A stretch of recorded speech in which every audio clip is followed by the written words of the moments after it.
Mark, good to see you again. I'll start with just how you are bodies-wise. We've obviously had a long journey back from Gillingham, quick turnover of games. So how is fitness within the squad? I'm not the definitive update as yet, but clearly it was quite a physical game in terms of the opposition we're up against and their approach. So we've got bumps and bruises. Probably the main concern is Jamie. We just need to be comfortable with that. He's obviously a bit sore today, so we want that just to calm down to a point that we're not concerned that it'll escalate to maybe a muscle injury rather than just a contact injury. So yeah, that's probably the one that we're a little bit concerned about at the moment. But the rest have got bumps and bruises and aches and pains, as you would imagine, but hopefully they'll be okay. But we just got to give a little bit more time to Jamie to really understand what's going on. What's the problem area for Jamie? It's just his calf. He got a kick directly in the middle of the calf, and so listen, he carried on and got to 70 odd minutes, but clearly he was affected towards the end of the game. And once you stop, sometimes the adrenaline gets you through to 70, 75 minutes, but it's when you stop that's when you start feeling the pain somewhat. So yeah, it's a sore one. I think I said after the game, it's a little bit of a worry when you get a bang like that in the body of the muscle that sometimes it can bleed, and then that can put you a little bit at risk of. I'm only talking from my career, my understanding, but not from any medical point of view at all. But I've had occasions when I got bangs on calves, and it led to further down the line the possibility that you get a little pulls and strains. So hopefully that's not going to be the case with you. We don't think so. Yeah. We think it's a bad bang, but apart from that, it's okay. He's obviously a hugely influential player. How cautious can you be with him? Well, we've got good players to come in, guys that are ready to come in, and I have to say I've been really pleased. I've watched the guys obviously that weren't involved or at just a small part on Tuesday and at the weekend, and they trained exceptionally well today, so that gives me a lot of comfort. We want obviously a full complement to pick from, but if we do have some players unavailable, then we've got good players to come in, so I'm comfortable with that. That's why we obviously recruited well and recruited with depth in mind in terms of numbers, so yeah, that should sustain us even if we lose somebody like Jamie. Irrespective of Jamie's situation, was the depth always something in your mind going into this Colchester game, given the quick turnover of games, and you obviously go again on Tuesday next week? Yeah, it may do after the game. I felt Saturday, Tuesday was manageable and doable. I think I said after the game I was looking probably to spread the load somewhat in the second game, because obviously I started with the same team, same 11, with the intention really of obviously making more substitutions than I did do against Doncaster. As it was on the eye, I thought we finished really, really strong, and having looked back at the game and look back on our physical stats, we've actually gone again. We were actually better than our Doncaster stats, which were a season high for us. So for us to go Saturday and then go on Tuesday and actually outperform physically what we did, I think that shows us as a group that we're in great nick at the moment. Yeah, is that a reflection of the confidence that's clearly in the squad? Yeah, it'll be a confidence thing as well, but it's confidence in your body that you can go again and you can match your physical limits along with your technical ability that you have to show. So I was really pleased, really impressed by that aspect, and yeah, there may come a point where physically we see a trend or we just dip, then it's sometimes a lot. It's just on the eye. You just have to make decisions and judgments based on what you actually see and what you're comparing with. So we've got a high line at the moment, so clearly if players start just to dip, then we'll see that quite readily. So that's the time to make the change. Is it a case for you as well, having to manage maybe the enthusiasm that exists right now, because momentum is high, players will want to play as much? Yeah, but you don't want to knock that. Enthusiasm's a great thing. It goes alongside momentum and all those things. So yeah, we're in a good place at the moment. We're playing well, good performances, good results. Looking forward to the weekend. I have to say, I mean, it's going to be a huge crowd. I think we're over 19,000 as we speak. It'd be great to get to 20,000 if we could. I mean, I think that would be breaking our record at this level 3 times in one season, which is a huge effort from everybody. So yeah, let's make it a day to remember. We've had a couple of false stones. I don't like that phrase, but it's probably apt. We have to realise that. But I just sense we're in a place now where we can really kick on. Yeah, how much is that on your mind right now, to not only get the 3 points at home, but also put on a performance for what's going to be a big crowd? Yeah, it's always the case when we play at home. We've done okay in some games, less so clearly in other games, but it's a huge opportunity. I think we recognise that. We recognise we're at a point in the season where we've got to go full pelt, or we've got to go and just empty our tanks, give everything, and we'll take everybody with us. And that's what we have to see. We've seen it in recent games. The last 2 away games have been great, physically and technically. We're really pleased with what we're producing. We've just got to go again. It's a case of just ticking off the games, make sure you're right, preparing, leading into a game, get the game done, get the game won, move on to the next one. That's the attitude we need to have. Does that quick turnover of games that's currently at play right now, does that aid in that? I think it does. I think when we've gone Saturday, Tuesday, we've actually done okay. Our results have been impressive. So yeah, we've faced that for a number of weeks now. So we've got to maximise, obviously, that feeling, that momentum that I've already talked about, and make sure it transfers and shows itself in good performances and good moments, and we're getting quite a few of them at the moment. Just on the fitness front, Thierry Nevers' situation, is he back? Yeah, Thierry, yeah, I just saw him actually. He's out on the grass now, not available this weekend, along with Matt Derbyshire. He won't be available again, but the likelihood is that they'll join in probably after the midweek game, and we'll see how they are leading into that weekend. If we feel need a little bit more time on the grass, then we can give them that, but they should be back with the group maybe Wednesday, Thursday next week. Do you have any further clarity on Abo Issa's situation? Abo's still going to be out for a number of weeks. He's had a couple of injections into the area just to help the healing process, so he's facing a couple more of them. Hopefully that will shorten the length of time that he's out, but yeah, it's a shame for Abo. He's looked really strong all season, and he's obviously been injured. Not the leg that he had surgery on, thankfully, but obviously he's going to be out for a number of weeks yet, unfortunately. Yeah, do you expect to see him before the end of the season? Yeah, I would like to think so. Yeah, if he gets good reaction from obviously the treatment that he's having at the moment, then yeah, the likelihood is that he will be back before the end. I just want to touch on your defensive solidity at the moment. It seems like you're controlling games really well, and any threats that opposition sides are putting towards you. What do you think's been at the heart of that lately? Well, I think defensively, some would argue that it's not correct, but actually the stats would show that we're actually very strong. Certainly in open play, we don't concede too many. I think somebody actually flagged it up that we actually, in open play, we've conceded, I think it's 12 goals, and I think of that 12, 2 were rebounds from penalties. So you could argue it's only 10 in open play. So for a whole season, what are we, 30 odd games in, it's only conceded that amount of goals. Shows that defensively, over a long period, we've been pretty solid. We've conceded at set plays on occasions, as everybody does at this league, but we're not the worst. We're certainly not the best, which we can aspire to be, but we're certainly not the worst. So defensively, we've been strong for most of the season. I think certainly in terms of organisation, I think we've improved.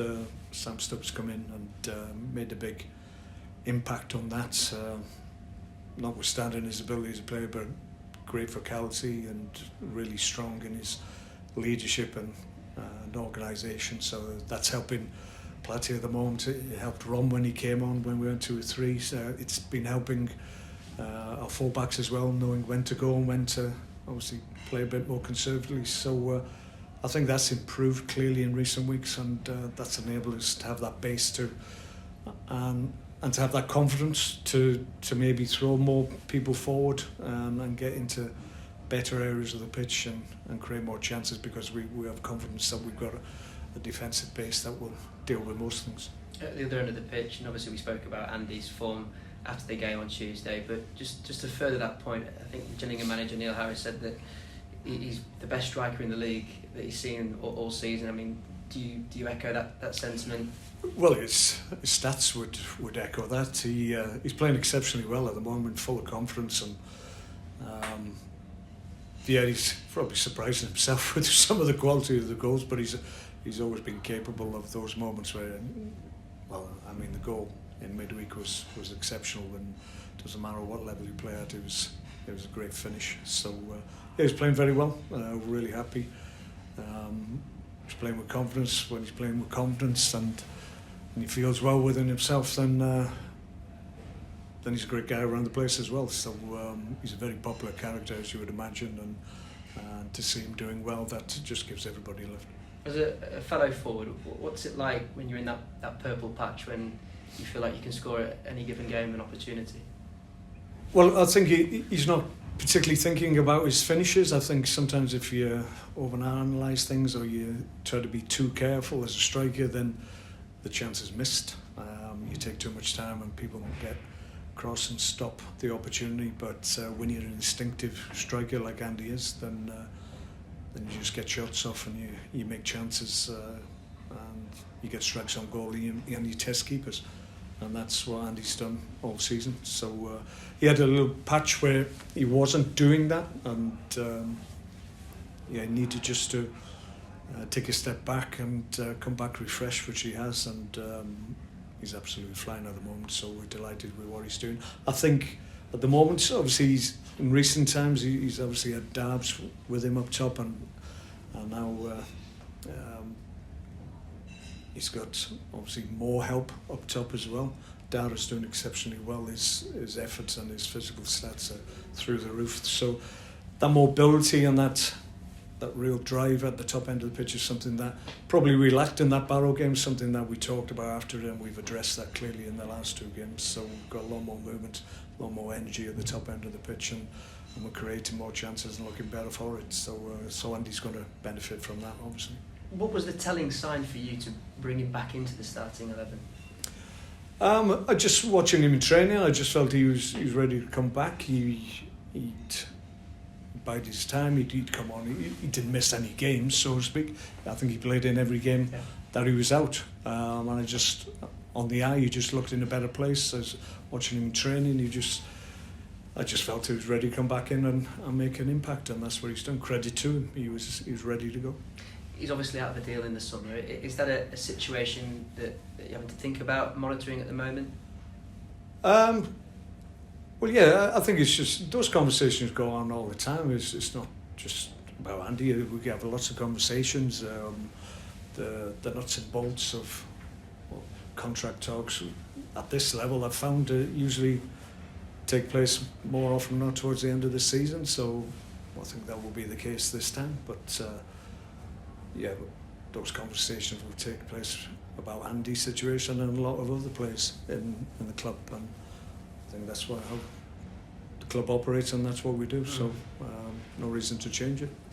So they're yet to start, then there's been no conversations as of yet about any new deals? Not in any detail, no, not really. No, we've got a lot of things on our mind at the moment. We're trying to focus on that. So no, those conversations will take place clearly. What will you have to consider, certainly in Andy's case, about whether or not to maybe bring him a new deal? Well, the conversations that we have is really about where we are as a squad and the needs of the squad, and those are general conversations when you go. And that's why it's easier to do it at the end of the season when you know exactly where you are, and hopefully we'll be in a different place in terms of league position. So you have different conversations at different times, given different circumstances. So that's the reason you have to wait. Best of luck Saturday. Okay, thanks, man. I'll ask you, Mark, about Dara, as you say, Yeah. you know, his energy and that. I mean, obviously it was a tough, it was a testing start for him, wasn't it? That you threw him straight in at Wimbledon, you know, obviously on that sort of surprise factor. I mean, did that make it perhaps a little bit more difficult for him to settle because he was literally thrown in? No, I like to do that. I think if you remember, I did that with Scott Banks as well, and I think so. Sometimes it's a case of sink or swim, but I didn't think he did badly. I just think a couple of times he was a little bit naive because it was different from the football he was used to, and you get some wily old foxes at this level who've been around the block a couple of times, and they maybe tried to make an impression on him physically, and a couple of occasions he probably didn't see some challenges coming. But I have to say he's learning very quickly. He clearly understands how he can affect games now. All he's missing really, certainly from the last two games, is a goal, and he's getting closer every time. I think with the energy and the movement that he's got, it's only a matter of time. Let's hope it's this weekend. He looks like he understands what it's about. He understands very much what he has to do to affect the opposition. We've had discussions, we've done in training in terms of where he needs to be, obviously in relation to his teammates and most importantly in relation to Andy as well. And I think Andy's benefiting from that link up. We look at the stats obviously after every game in the last two. Their relationship and their connection is growing every time they play. So that's encouraging. It's great that he's able to learn as he's playing. Obviously he's got an opportunity now. Got a couple of injuries. The Dane obviously is still unavailable. So it's up to young players when they come in to take their chance, and he's doing very well. I'm really, really pleased with what he's producing at the moment. I think that his movement the other night was tremendous when he's pulling Gillingham defenders all over the place, wasn't he? Yeah, well, and I think that's what we probably lacked, is that we need that threat only across but in behind as well, and it just lengthens the game, gives us more time, and that movement as a player, either as a fullback or centre half, wherever position, midfield players more predominantly. If you've got movement ahead of you, then you're more likely, as you pick your head up, you've just got control of the ball. You look up, all of a sudden you see good movement. You're more likely to hit good movement. If people are static ahead of you, then that's when your options are limited. You start passing it square and backwards because that movement isn't there. So at the moment, our movement at the top end of the pitch is really, really good. It's a great contrast for defenders to focus on now, isn't it? Because obviously they're well aware of Cook and the threat there. And, but when you've suddenly got a young lad who's prepared to run at you, getting behind you. Yeah, it's a good combination. Lines, it's a good combination. Obviously, he's a willing runner and he makes intelligent runs. I think that's the important thing. It's all well and good just having movement, but if you're making good runs at the wrong side, they don't work. So what he is an intelligent footballer who makes good runs that, if we're good enough, which I feel we are, we'll find. You say he just needs a goal. I mean, I think he had 4 shots the other night. Certainly he's getting closer, there. Really, yeah, absolutely. Yeah, I think we all feel it's only a matter of time. He deserves that for the effort that he's put in the last couple of weeks. He's been a big part of obviously the performance level that we put in. It's his movement and his connection with Andy at the moment that's helping us. I was going to ask you more generally on injury management. You were sort of saying, I think when we were talking about when Manny was coming back, how well sort of it's been managed, and this season, I mean, the injury record in terms of dealing with injuries has been very good, hasn't it? Yeah, I think I think you have to have a relationship with the sports science and the medical side, and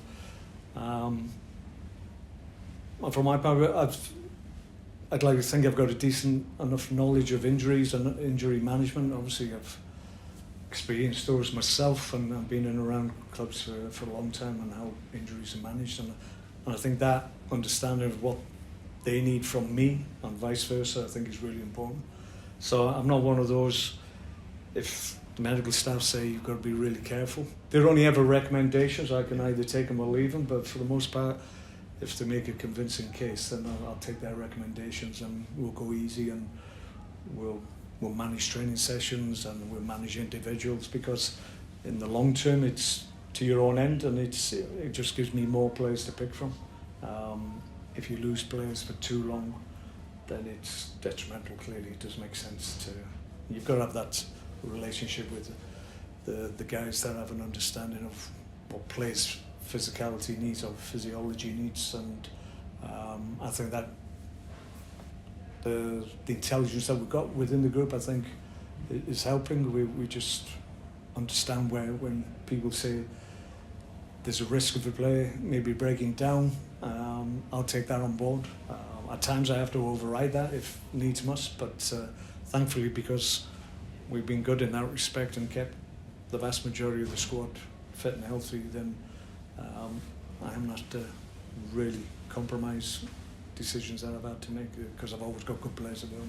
And it's important that the players also trust the process, isn't it? Because I mean, players themselves can sometimes, as you said before, be their own worst enemy. They'll try and rush themselves back. But if they understand that it's all in your best interest to follow this, and if you look at what they did with this player and that player, they sort of trust. We are constant and consistent, rather, in terms of how we approach things. I mean, I can't speak for any other clubs, but we do a lot of, obviously, pre-activation work even before training sessions, and everybody's monitored their workload and whatever. And listen, you can go too far down that road where obviously the guys, sports science and medical guys, are telling you who to pick.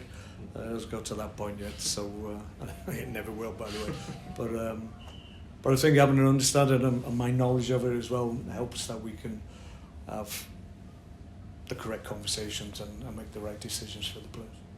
And also having a good quality squad as well, because you've got that squad depth, so you're not sort of, there's not that niggling thought at the back of your mind, I might need to push him forward. Yeah, we haven't got an 11 that has to play week in, week out, because we can change things around, we can refresh areas of the pitch if I feel somebody's just trending or dipping in their level. We keep an eye on everything. It's those are the elements and details of managing the group that are important to take note of. You mentioned Badain's knee. Is he getting better, or is he getting closer? He's just got a little bit of discomfort. We're just trying to calm that down. So we're hopeful early next week, obviously, the knee will settle down, and then he'll be back training again. It's touchwood is at the moment it's an irritation, but we don't think it's anything long term. We just need to settle down a little bit of the discomfort he's got at the moment. He had I think he had a bang in the Stockport game. One of the players landed on his knee, and that's when he's just had that discomfort and been able to shake it off. So we're just trying to address that. Hold on. Thank you very much.